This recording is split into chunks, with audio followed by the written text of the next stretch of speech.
Investiture of the Gods, Chapter 60. Okay, let's jump into that first fight. The Zhou general, Huang Feihu, he's the Lucheng king. He rides out and challenges Prince Yanhong directly. And Feihu is immediately shown as just a master fighter. The text gets pretty vivid, doesn't it? It calls his spear work like a lightning bolt or a wind-driven carriage. They go at it hard for 20 rounds, and it's Feihu's skill alone that forces the prince to actually pull back. Right, pure martial skill. And while that main duel is happening, the rest of the Huang family is right there, attacking in perfect coordination. You've got Feihu's sons, Tianlu, Tianzhu, Tianhua, all engaging different enemy generals.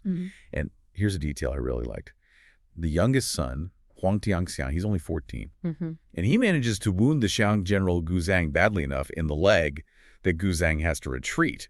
It shows this whole family is, top tier. They absolutely are skilled. But Huang Feihu might have made a mistake pushing Yanhong back like that. Yeah. Because it forced the prince to use the one thing the Zhou army just couldn't handle.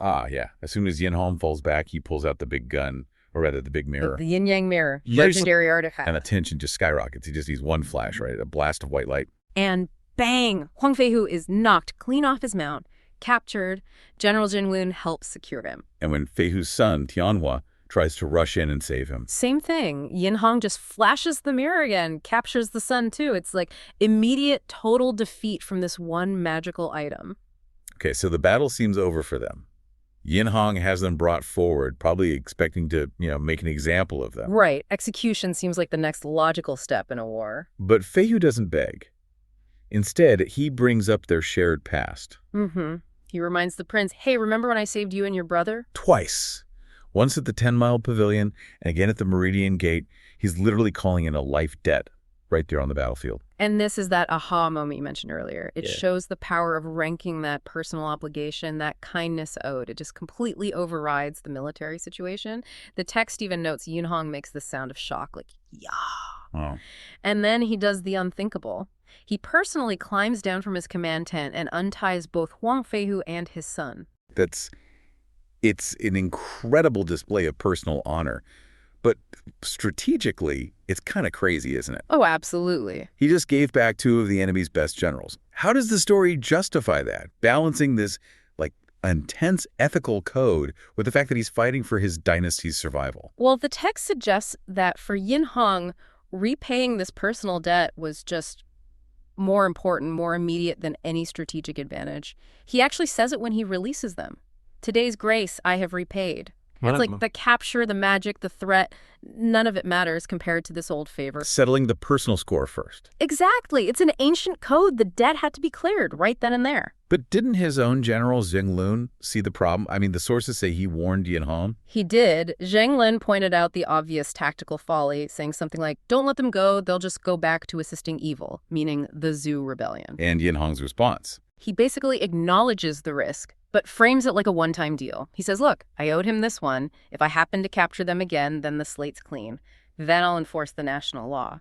But for now, the debt demands their freedom. It's a huge gamble, but rooted entirely in his personal integrity. Okay, so debt settled, generals freed, war still on, predictably. Right. The very next day, Yin Hongkong is back outside the city walls, and this time he calls out the Zhou leader himself, Jiang Ziya, Zhang Shang, demanding he answer for this quote-unquote rebellion. And Jiang Ziya doesn't just mount a defense. He gives a really crucial political justification, doesn't he? He does. It's not just we're fighting back. He lays out a detailed argument for why the Shang dynasty has basically lost its right to rule.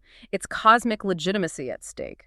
He lists King Zhu's the 10 great crimes. And this list isn't just random complaints. It's a structured argument designed to completely undermine the king's legitimacy under the mandate of heaven concept. What are some of the key crimes Ziya brings up? Oh, he goes for the throat, metaphorically speaking. He highlights violations of cosmic and social order. Specific, brutal stuff. Boiling and pickling ministers alive, using the powwow, the heated tiller, to burn loyal officials. Horrific. Disemboweling virtuous men. And crucially, he points out, King Zhou killed his own wife and sons. That's fundamental moral collapse right there. Yeah, attacking family and loyal advisors, that would strike a deep chord. Definitely.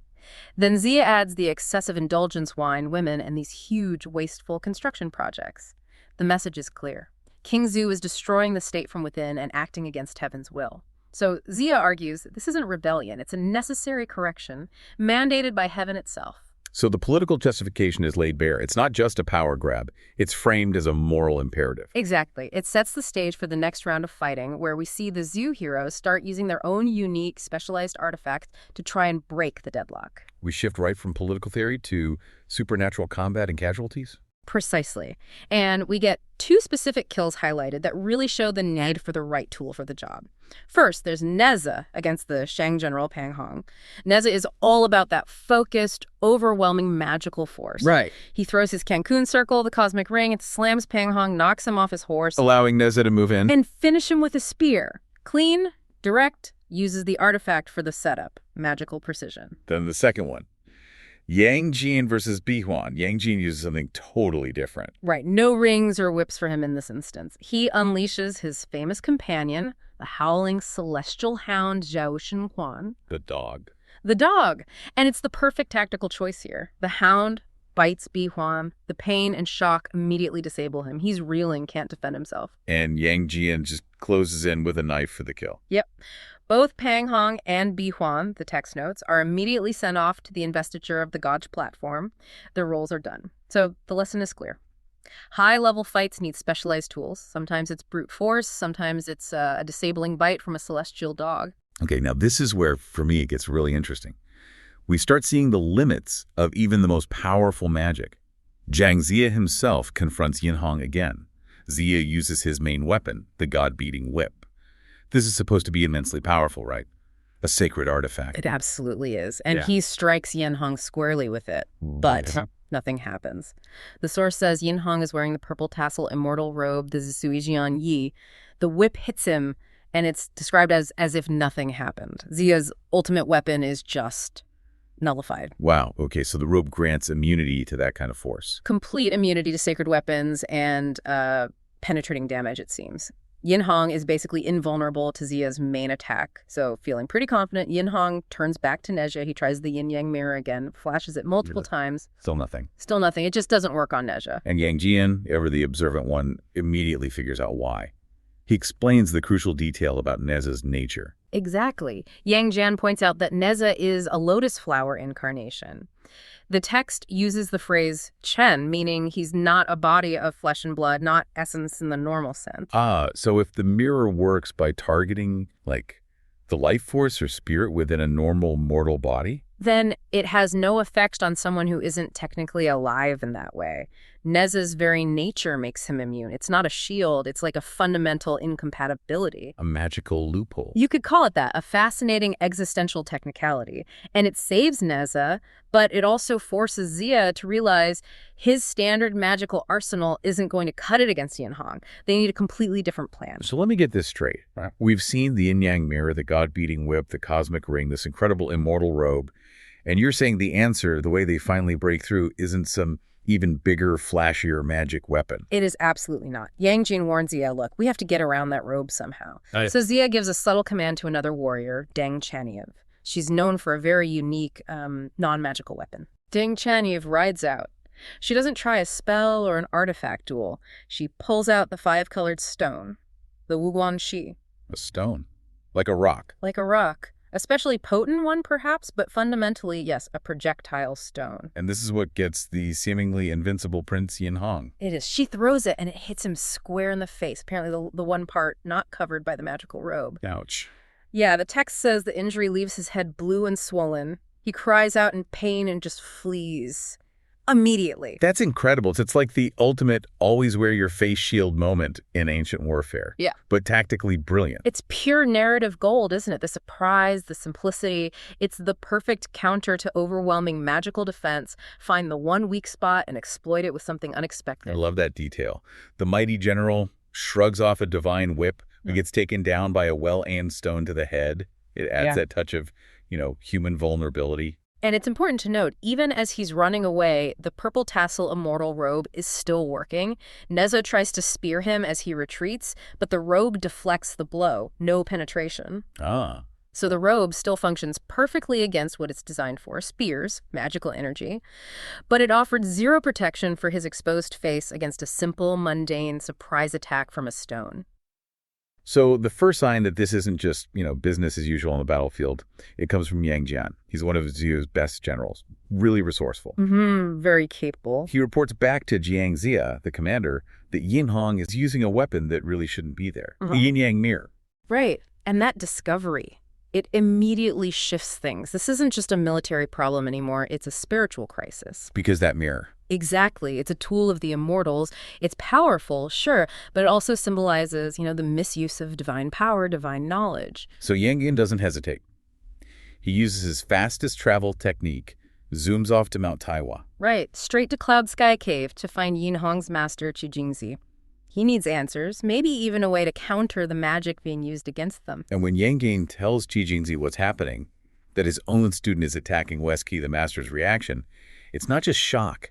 It's this instant, deep regret. He apparently stomps his foot, cries out, "I misemployed this person." Yeah, that phrase, "I misemployed this person." That's the sound of a master realizing he's made a huge, catastrophic error in judgment, not just a tactical mistake. A fundamental error. A fundamental one. And the text immediately tells us how big a failure it was. Shi Jingzi didn't just give Yin Hong the yin-yang mirror. He confesses he gave his pupil all the major treasures from his cave. Wait, hang on. All of them? That seems incredibly risky. Less like careful mentoring and more like just, handing over the keys to the armory. It really does. It sounds reckless. He basically armed this emotionally volatile young man with weapons that could literally change the outcome of the war. And he just hoped a divine plan would keep him in line. He gave him the ultimate protection, too, that purple ribbon immortal robe. The Ziyin Shou Xianye. Right, which makes the wearer immune to swords, fire, water, basically everything. He took away almost all the physical risk for Yin Hong. So why? Why do that? Well, maybe he thought, by making it safe and easy for Yin Hong to follow the plan, he wouldn't dare stray. But by arming him so completely, he actually made the betrayal not just possible, but almost easy. Painless, even. It's like the ultimate gamble that failed. Yeah. He trusted the Dashu, the great destiny, to guide his student, but completely underestimated the pull of human bonds, of family. Precisely. So realizing the immediate danger, Qi Jingzi knows he has only one option left. He has to go confront Yin Hong himself, force him to come back, and, as the text says, redeem the former crime. Before things get even worse. Before that prophecy about his own destruction comes true. Exactly. Avoid that greater disaster, the one even the magic robe can't stop. So the stage is set now, not really for a battle of weapons, but a clash of, ethical systems. So Qi Jingzi arrives, meets Yin Hong outside the Shen camp. And the master doesn't mince words. He hits him with this terrifying warning. Yeah, an ultimatum, really. He tells Yin Hong straight up about the cosmic price of disobedience. Says if he keeps defying the mandate, his 4 limbs will become flying ash.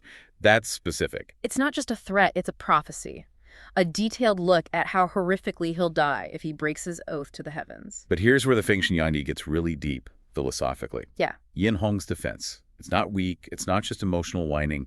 It's rooted deep in traditional Chinese values. Absolutely. He argues his duty as King Zhu's son overrides everything else, even his master's instructions. He pulls out that ancient saying. A son does not speak of his father's faults. Exactly. He's using the structure of Confucian morality, the hierarchy, against the Taoist cosmic plan.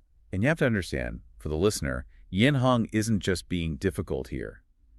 In the Ren Dao, the human way, filial piety, obeying your parents, and by extension, the ruler who is like the father of the nation, that's the absolute bedrock. It's foundational. Without it, the whole social order falls apart in that view. So Yin Hong basically throws it back at his master. He says, you're teaching me to be disloyal and unfilial. He even says, before you can master the immortal way, you must master the human way first. Right. He states it very clearly. If the human way is incomplete, the immortal way is far off. It's a stunning accusation. He's saying Qi Jingzi is demanding he commit patricide, overthrow his father, which makes the master guilty of pushing him towards spiritual hypocrisy. Wow. So the student sees the master as the one committing the ultimate ethical foul. That's That's powerful irony right there. It really is, and Xi Jingzi has to counter this. He can't just dismiss filial piety. That wouldn't work. So he tries to shift the whole frame of reference. From the social to the cosmic. Exactly. He argues, look, King Zhu is lawless and cruel. Heaven itself has abandoned the Shang dynasty, supporting the righteous King Wu of Zhu, well, that's the Da Shu, the great destiny. And that cosmic destiny, he argues, it transcends these human social rules. And he throws in a bit of a logical argument, too, trying to give Yin Hong an out. He says, hey, helping Zhu win is actually the only way to extend the Shang lineage, save your family name from being wiped out completely. He's trying to make obeying the cosmic plan seem like the truly filial path in the long run. A bit of a stretch, maybe. But Yin Hong isn't buying it. He won't be swayed. He's chosen his path. The immediate concrete duty to his father over this abstract cosmic plan from his master. The debate is over. Words have failed. And it instantly shifts to combat. Yin Hong draws his sword. He makes it clear he's done yielding. He says something like, I've yielded 3 times. That fulfills my duty as a disciple, but I won't yield this sword stroke. Damn. And they clash. Master and disciple fighting fiercely, sword against halberd. And then Yin Hong does the unthinkable. He pulls out the yin-yang mirror, the master's own treasure, and he tries to use it on Xi Jingzi himself.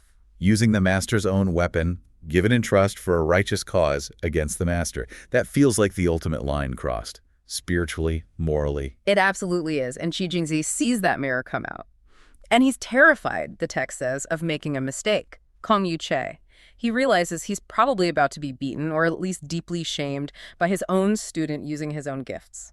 So what does he do? He runs. He uses his fastest escape magic, the earth-warping golden light method, and just gets out of there. He flees. The great immortal master flees from his own student. He goes back to Jiangzi's camp completely defeated, not by some great enemy, but by the, moral conviction of his own pupil. And talk about adding insult to injury. Back at the camp, the other disciples, they don't really share sympathy. They sort of implicitly criticize Xi Jingzi, like he was too weak to handle his own student. The shame must have been immense. Oh, absolutely crushing. And the immediate effect of this. Back in the Shang camp, Yin Hong's confidence just soars. He feels totally validated now. He beat his master, defied the mandate. He must be untouchable, right? So he starts plotting again, aggressively, with the other young generals, feeling like he's on the bright side, the winning side. But just as that philosophical dust settles, the story throws in a new character. And this character just yanks us right out of these complex moral debates and plunges us into something visceral, something horrifying. A messenger arrives announcing a new Taoist ally who's come to help Yin Hong. And this is Ma Yuan, the one key immortal from, get this, the White Bone Cave of Skull Mountain. Yeah, the name and address alone tell you something's off here. Ma Yuan's arrival isn't just about getting another soldier. It feels like a commentary. Like, okay, you chose human loyalty over the heavens. These are the kinds of allies you attract now. Allies dealing in raw power, maybe raw consumption. And the description of him, it's chilling. He's big, face like a pumpkin, sharp teeth, eyes like red fire. And flames coming out of his nostrils, ears, mouth like a snake's tongue. He's not presented as noble or refined. He's grotesque, a figure of raw, untamed power. And his accessories. Oh, right. The necklace made of human top skulls. The dingu. The hardest part of the skull. And he carries this gourd, inlaid with gold, but made from half a human head. It's not just fighting anymore. This imagery is like spiritual cannibalism or something. The immortal path is supposed to be about purifying life, right? But Yin Hong's new buddy is literally wearing death. It's a complete inversion of the ideal. And just to hammer the point home, in case you missed the skulls and fire, Yin Hong asks him the standard polite question for immortals.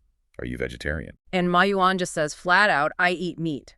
Wu Nai Chi Hun, no ambiguity there. He represents base desires, consumption, everything the Xian Dao is supposed to transcend. So you see this trajectory. The disciple picks human loyalty, the master flees in shame, and boom, this victory immediately attracts this horrifying, morally empty ally who decorates himself with human remains. It seems to confirm that Yin Hong's choice, however understandable from a human perspective, has set him firmly on a path to, well, violent destruction. It almost validates that great destiny he rejected. And there's one more fascinating little detail the text adds about Ma Yuan. It says he's terrible, sure, and without name on the Investiture of the Gods list. But then it adds, he belongs to the Western families. Ta Yu Shi Feng Shi Jia. Ooh, that's a big clue. Western families. That often hints at powers or traditions outside the mainstream Chinese cosmology of the time. Maybe early Buddhism, maybe other non-orthodox sects. It suggests this whole conflict is pulling in forces from beyond, rearranging the entire cosmic order. He's actually brought into the conflict by Shen Gongbao, Zia's rival, basically to help Yin Hong. King Zu's son. Shin Tzu's son, yeah. And specifically to boost the morale of the interception sect, the Zhijiao. It's part of that bigger proxy war between the immortal factions, different philosophies, you know. And he jumps right in with an ideological attack, doesn't he? Tries to paint Zia as the bad guy. Oh, immediately. He accuses Zia of helping Yin Hong betray his own father, the king. He calls Zia's forces rebellious, full of empty words, and lacking proper loyalty without father and without sovereign. Ooh, that's a heavy charge in that cultural context. Definitely. Filial piety, loyalty to the ruler, that's huge. But Zia fires back. How does he counter that? He reframes it. He says Yin Hong is the real betrayer because he's committing apostasy. He's going against his own teacher's guidance by helping this extremely wicked ruler, King Zu. Ah, so Zia claims he's serving a higher authority, heaven's mandate, basically. Exactly. It's family loyalty versus this bigger cosmological duty. But, you know, Ma Yuan isn't really interested in debating philosophy for long. Right. He decides to settle it with force, and this leads to the first big shock of the battle. Zia pulls out his trusty weapon. The demon whipping whip. The Dabian. His go-to magical item. Which normally works on, well, pretty much everyone important in this war. Right, because it's tied to the Investiture of the Gods list, the Feng Shen Bang. It automatically affects those destined to be on that list. It's like Destiny's enforcement tool. But Ma Yuan, he's not on the list. Nope. He's operating outside that whole system. The source says he just sees the whip coming towards him. He sees it. Which tells you he's on a different level. And instead of getting hurt, he just casually catches it. Catches the demon whipping whip. With his hand. Catches it and stuffs it into his leopard skin bag. Zia's just left there, greatly stunned. I bet. That's like someone catching a bullet. It just completely breaks the rules. It's a massive statement. Your magic, your destiny, means nothing to me. Okay, so conventional magic is out. What happens next? Well, the fighting escalates. One of Zia's generals, Wu Rong, he's also the logistics guy, rides in to help. And here's a curious detail. Yeah. The source mentions Ma Yuan actually struggles a bit against Wu Rong's physical sword at first. Wait, really? If he can catch the whip, why struggle with a sword? Good question. Right there. Ma Yuan uses the divine hand, grabs Wu Rong, extracts the heart and lungs, and eats them in front of everyone. The text even gives the sound effect, like this awful crunching sound. And then he tells Zia, "You're next." Wow, okay. That's beyond just fighting. That's terrorism. Absolutely. Yeah. Pure psychological dominance. Yeah. The Zhu generals are described as being scared out of their wits. He's showing he operates outside any rules, even the rules of immortal combat. He doesn't just beat you, he consumes you.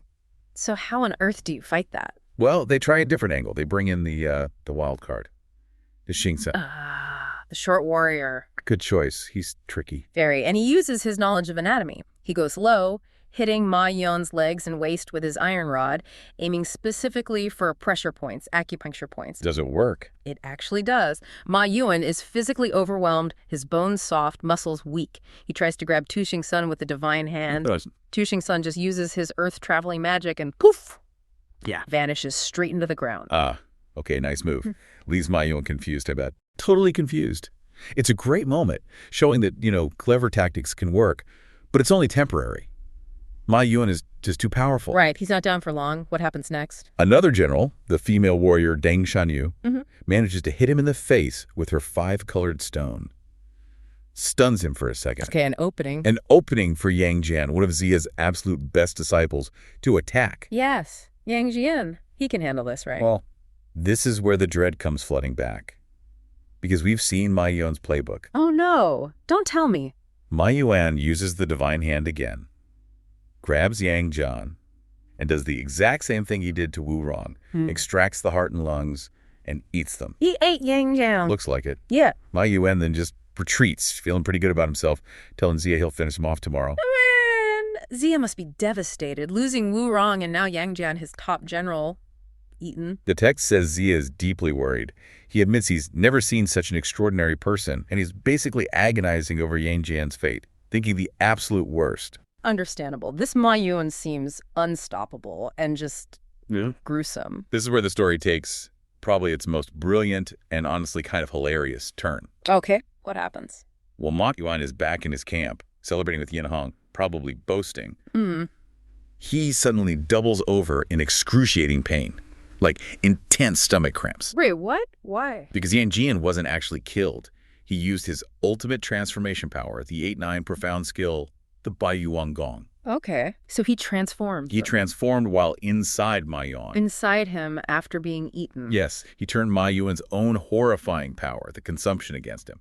While inside, Yang Jin administered a strange pill. A strange pill? What kind of pill? The text doesn't specify the ingredients, thankfully, but it's basically the ultimate laxative from hell. It gives Ma Yuan immediate, uncontrollable, severe diarrhea. You're kidding. He defeated the monster with indigestion. Weaponized gastroenterology. The guy who shrugs off cosmic whips and eats hearts is taken down by a really, really bad stomach bug. That is perfect. The irony. How bad does it get from Ma Yuan? Oh, it's bad.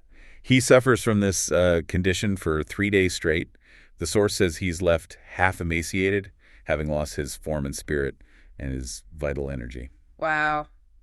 Completely wrecked him. The young Jian Zhuan, meanwhile, has escaped and reports back that Ma Yuan will be basically out of commission, totally weakened for 6 or 7 days. So it wasn't just about escape. It was a strategic weakening. Right. Genius. Utter genius. An internal cure for an external, seemingly invincible terror. But the job isn't done yet. Right. Ma Yuan is weakened, humiliated, but still dangerous. They need to capture him before he recovers, and the timing becomes critical, right? Extremely critical. Just then, really high-level immortals arrive to help Xia. Manjusri Guangfa, heavenly venerable. The big gun. Exactly. And Manjusri explains why he rushed there. He heard Ma Yuan was causing trouble and was worried he'd disrupt Xia's big upcoming general investiture ceremony. Ah, okay. So this isn't just another battle. It's about protecting this major event, this cosmological milestone scheduled for the 15th of the 3rd month. Precisely. Messing that up would throw a huge wrench in the whole heavenly plan for the Zhou dynasty. So Manjusri takes charge. He whispers the capture plan directly into Xia's ear. Secret strategy. I like it. And he tasks Yang Jian, the guy who just gave Ma Yuan the worst 3 days of his life, with coordinating the trap. Makes sense. So what's the plan? How do they lure him out now that he's weakened and probably paranoid? They play directly on his rage and humiliation. It's brilliant psychology. Xia himself acts as the bait. Yeah, the commander. Yep. He rides out alone on his unique mount, the 4 not alike, right outside the enemy camp, just sort of hangs out, pointing his sword, drawing in the dirt, basically acting weird and provocative. Okay, trying to get under Ma Yuan's skin. Exactly. Yin Hong sees this and asks Ma Yuan, hey, what's Xia doing? But Ma Yuan isn't thinking straight. He is still absolutely furious about the whole internal pill incident, the loss of form, the embarrassment, the 3 days of agony. He's blinded by anger. Totally. He forgets strategy, forgets caution, forgets he's still weak. All he wants is revenge on Xia for the humiliation Yang Jin caused him. He says something like, I've got to capture Xia to vent my anger. And he just rushes out. He rushes right out, chasing after Xia. And Xia, of course, immediately turns and flees. Leading him right into the trap. Leading him right into the unseen trap set by Manjusri and coordinated by Yang Jin. His own rage becomes the final key to his downfall.